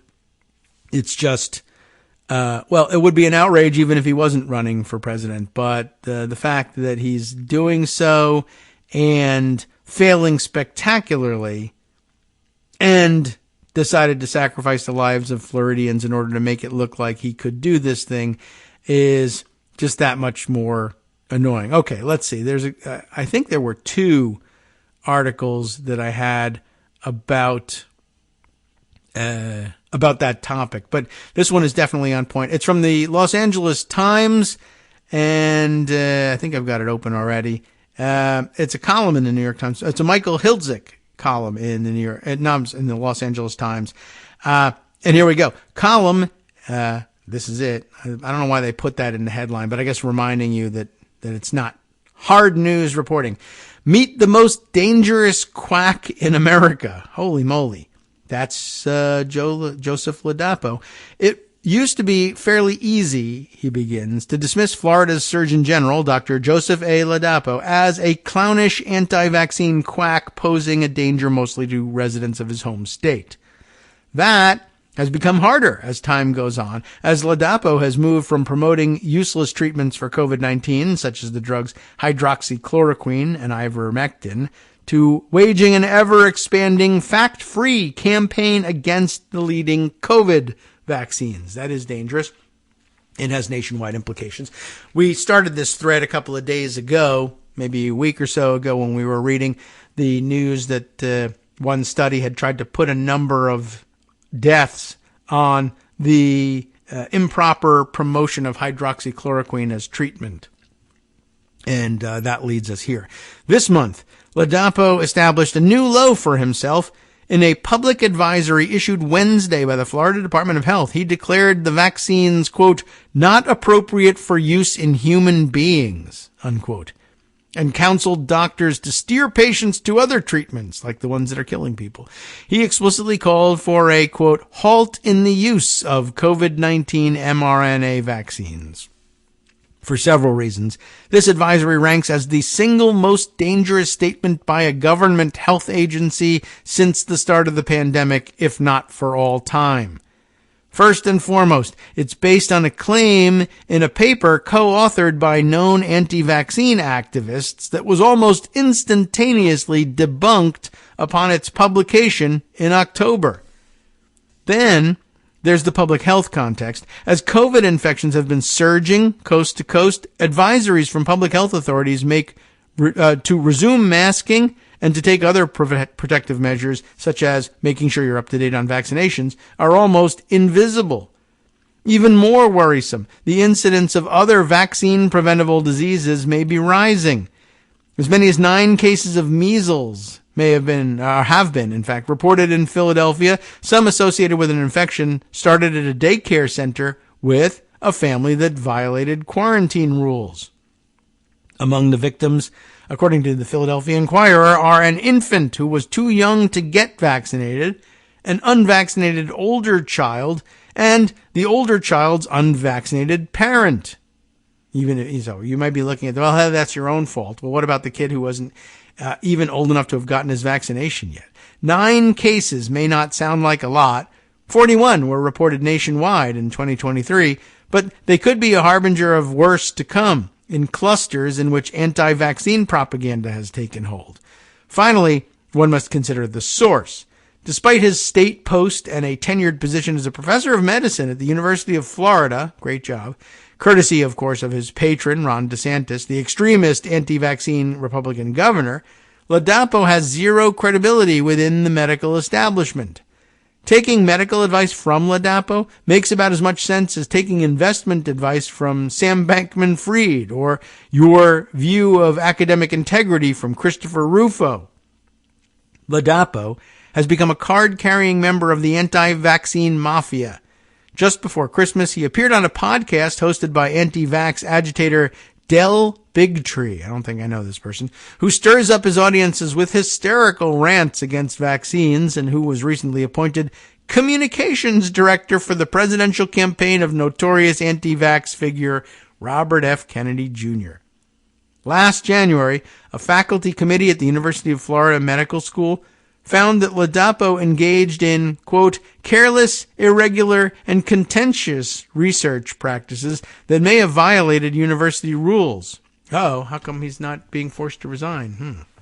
That seems so weird. The committee referred its findings to the university's research integrity officer, but that officer ruled that since the behavior at issue was performed in Ladapo's role as Surgeon General, not as a UF professor, even though you're probably not supposed to hold both positions, he has no grounds to take action. The accusations pertain to Ladapo's recommendation that males aged 18 to 39 avoid the mRNA vaccines. He claimed that research indicated that for men in that age group, the vaccines presented a heightened risk of cardiac-related death. In fact, the research indicated no such thing. Rather, it showed that the risk of cardiac death from the vaccines was statistically non-existent, and in any case was lower than the risk of cardiac death resulting from catching COVID-19. In fact, Ladapo had personally edited the state-sponsored analysis he cited in his recommendation to remove language in earlier drafts stating that there was, quote, little suggestion of any cardiac effect immediately following vaccination. So he's citing things that he's using his position as Surgeon General to force changes in, and then not noting that these supposedly third-party sources were directed to say what they said by him as Surgeon General. The Food and Drug Administration has been pushing back against Ladapo's fire hose of misinformation and disinformation for the better part of a year. Last March, the agency informed him by letter that, quote, overstating the risks or emphasizing the risks without acknowledging the overwhelming benefits of the vaccines, as Ladapo had done in his cardiac death warning, puts people at risk of death or serious illness that could have been prevented by timely vaccination. That brings us to Ladapo's latest adventure in medical quackery, his claim that no one should take the mRNA vaccines. Let's take a look. Ladapo's advice is based on what he says is research that the Pfizer and Moderna mRNA COVID vaccines contain fragments of DNA that are injected into human cells, which they can contaminate and turn into cancer cells, or maybe even transgender cells, I guess he would probably tell you. In a December 6th letter to the FDA and in the Florida Department of Health advisory, Ladapo raised, quote, concerns regarding nucleic acid contaminants in the approved vaccines, particularly in the presence of lipid nanoparticle complexes and simian virus 40, SV40 promoter / enhancer DNA. It sounds very scientific, right? Sure. The presence of SV40 promoter enhancer DNA may also pose a unique and heightened risk of DNA integration into human cells. Followers of anti-vaccine propaganda will find familiar features in this statement. For one thing, it sounds sciencey as hell, filled to bursting with abstruse terms and jargon. One would have to be an expert in the field to identify it as total balderdash. The statement also, or total balderdash, or by That's the way, bullshit. That's another way of saying the same thing, I guess. The statement also bristles with scary references to DNA contamination and cancer and to, quote, billions of fragments of DNA per dose. The same goes for Ladapo's hand-wringing in his statements about the FDA's 2007 standards for DNA in vaccines and his implication that the COVID vaccines violate those standards. Fortunately, scientific and medical professionals have weighed in. One is Paul Offit, O-F-F-I-T, a vaccine expert at Children's Hospital of Philadelphia. Offit explains that it's true that small amounts of fragmented DNA are injected into the body with the vaccines. It's also irrelevant. For those fragments to affect your DNA, he explains, things would have to occur, all of which are, for the most part, impossible. The human cell has a panoply of mechanisms to destroy foreign DNA.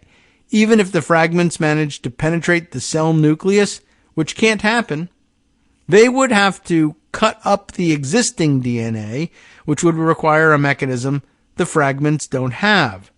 So, the chance that DNA could affect your DNA is zero, Offit said in a video interview with MedPage Today. As for the Florida statement's scary reference to DNA contamination and cancer, to, quote, billions of fragments of what? Fragments of DNA. Billions of fragments per dose. The vaccines don't contaminate patients' DNA. The fragments have no cancer-causing abilities, and that billions is, in the context of vaccines, an incredibly tiny number. The research paper on which Ladapo based his information that the vaccines breach the FDA's DNA contamination standard is self-refuting. The paper, which was based on an analysis of 24 vials of the mRNA vaccines, actually found that in all cases, the fragments were well below the concentration limits set by the FDA. The FDA, in responding to Ladapo's December 6th letter, told him that studies of the vaccine showed no evidence that the shots damaged recipients' DNA and that the experience of hundreds of millions of individuals who received the vaccines indicate no evidence indicative of genotoxicity. On the other hand, The challenge we continue to face is the ongoing proliferation of misinformation and disinformation about these vaccines, which result in vaccine hesitancy that lowers vaccine uptake, the FDA lectured Ladapo. Given the dramatic reduction in the risk of death, hospitalization, and serious illness afforded by the vaccines, lower vaccine uptake is contributing to the continued death and serious illness toll of COVID-19. In the words of the veteran pseudoscience debunker David Gorski, this information, like Ladapo's output, is not about science, it's about fear-mongering about vaccines. Ladapo's words and actions have surely contributed to his state's pathetic performance in getting its citizens vaccinated against COVID. With 11.6% of its population fully vaccinated with a booster as of last May, Florida had a rate among the lowest in the nation. California's, for instance, and this is the LA Times, was 20.6%. Among those 65 and older, purportedly the population that Florida strives to protect, only 31.2% were fully vaccinated. In California, it's 48.3%. Florida's death rate from COVID of 375 per 100,000 people is among the worst in the country. California, by the way, 283 dead per 100,000. You can ignore the defense that the difference is due to Florida's relatively older population. States with even older median ages have done much better. Vermont, older median age than Florida, only 170 deaths per 100,000. Again, versus Florida's 375. New Hampshire, older demographically than Florida, 245. And Maine, 252 deaths per 100,000. Again, versus Florida's 375. The difference is the indifference of Ladapo and DeSantis to their own residents' health. Ladapo's colleagues in science and medicine face the challenge of understanding what drives someone with Ladapo's credentials. By the way, what are they? A Harvard education and a stint on the medical faculty at UCLA. What drives someone with Ladapo's credentials to descend so deeply into professional irresponsibility? It is hard to believe that Dr. Ladapo actually issued that statement, Offit said of Ladapo's advice to avoid the vaccines. Scaring people unnecessarily like this has been very hard to watch. That brings us to the end of the article and very nearly to the end of today's show. I guess the only other thing I would add that I teased yesterday, and we'll try and squeeze in a little bit of it, is the Washington Post's piece, also by Philip Bump, to circle back around. Again, this from 2 days ago. Trump muses maybe COVID-19 was punishment for his tariffs on China. In an interview, he also hoped that an economic crash occurs before the election, just to sort of add to the crazy, dumb crap that Donald Trump has said in the last couple of days. We'll run through a little bit of it and then hand things over to Justice after that. It's useful, Bump writes, to contextualize this story by offering some background on its venue and participants.